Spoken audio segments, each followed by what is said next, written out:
इंद्र से राजा बलि ने उनका स्वर्ग छीन लिया, और जब इंद्र से उनका स्वर्ग छीन लिया तो वामन बनकर मेरे प्रभु नारायण गए स्वर्ग को वापस लाने के लिए, इंद्र को सत्ता दिलाने के लिए, इंद्र को गद्दी दिलाने के लिए। मेरे प्रभु वापस गए, वामन बने, वामन बनकर गए और राजा से कहा भिक्षाम दे ही भिक्षाम दे। याद रखिए जितने भी गृहस्थी यहां पर बैठे हैं उन सब से एक निवेदन है, गृहस्थी कौन श्रेष्ठ है? जिसके द्वार से कभी कोई भिक्षुक निराश न जाए। अगर कोई तुम्हारे द्वार से खाली हाथ चला गया तो तुम सच्चे गृहस्थी नहीं हो। मैं ये नहीं कहता 2-4 करोड़ दे दो, 2-4 लाख दे दो, 2-4 हजार दे दो।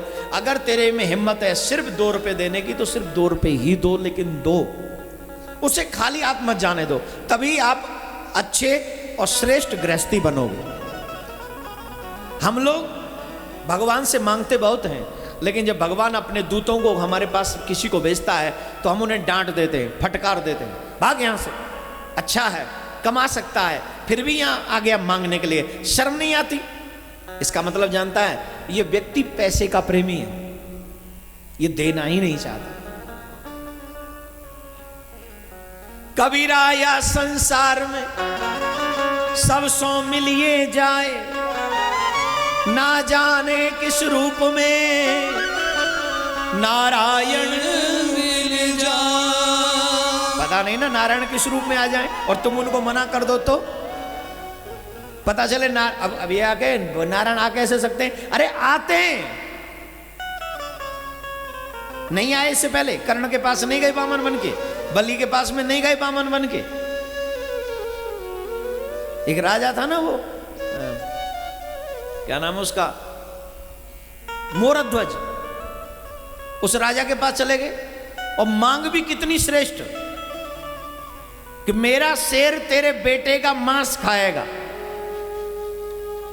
बात बोले एक बात याद रखना, मां और पिता को वो बेटा चीरना पड़ेगा, और चीरते वक्त आंसू नहीं आना चाहिए, अगर आंसू आ गया तो शेर नहीं खाएगा।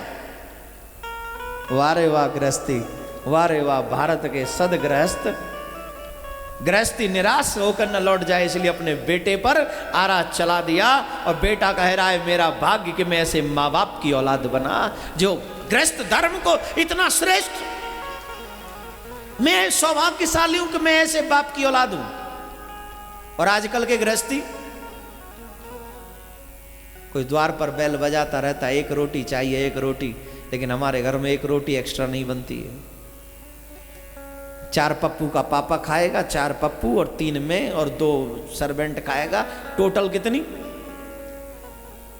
12-13 रोटी बनती है। 14 में कोई आ जाए तो 14 रोटी नहीं है यहाँ, है ना? ये गृहस्थी का धर्म नहीं। पहली रोटी गाय के लिए निकालो, दूसरी रोटी किसी गृहस्थी के लिए, कोई आने वाला अतिथि हो उसके लिए निकालो, उसके बाद में तुम भगवान को भोग लगाओ, उसके बाद खाओ, क्योंकि वो उनको देते हो तो तुम्हें मिलती है। और जब तुम उन्हें देना बंद कर दोगे तो वो दिन दूर नहीं कि जब मेरे घर में रोटी बनना भी बंद हो जाएगा। इसलिए देना चालू रखो, देते रहो, क्योंकि देते रहोगे तभी तेरे गृहस्थ की परंपरा बनी रहेगी। राधे राधे बोलना पड़ेगा, जोर से बोलना पड़ेगा, और जोर से। विश्व शांति सेवा चैरिटेबल ट्रस्ट के द्वारा चलाए जा रहे सोशल मीडिया से आप सभी भी जुड़ें। YouTube के सब्सक्राइबर बनने के लिए YouTube में टाइप करें देवकी नंदन जी महाराज।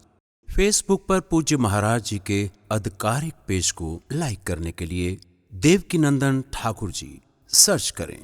ट्विटर पर पूज्य महाराज जी को DN_ठाकुर_जी फॉलो करें।